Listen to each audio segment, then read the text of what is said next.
సిద్ధాంత్ గారు, మరి మన తెలుగు సంవత్సరాల్లో హేమలంబి నామ సంవత్సరం 31వది. మరి ఈ సంవత్సరం ఎలా ఉండబోతోంది? దీని అర్థం ఏంటి, పరమార్థం ఏంటి తెలియజేస్తారు? హేమలంబి, హేమలంబి 2 పదాలతో ఉన్నటువంటి పేరుది.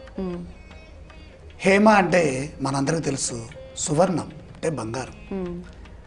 లంబము అంటే విస్తృతమైన, విశాలమైన బంగారు కిరణములతో ప్రకాశించున్నది.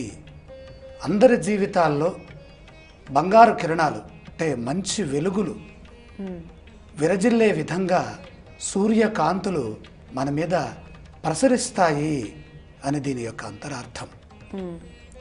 వృద్ధికి సంకేతం బంగారం.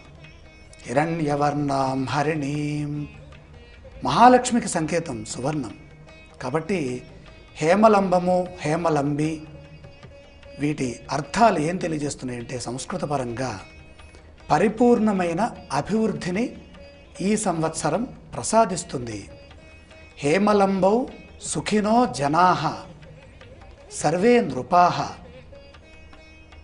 రాజులు అలాగే ప్రజలు సుఖశాంతులని హేమలంబి నామ సంవత్సరంలో పొందుతారు అని సంవత్సర ఫలం తెలియజేస్తుంది.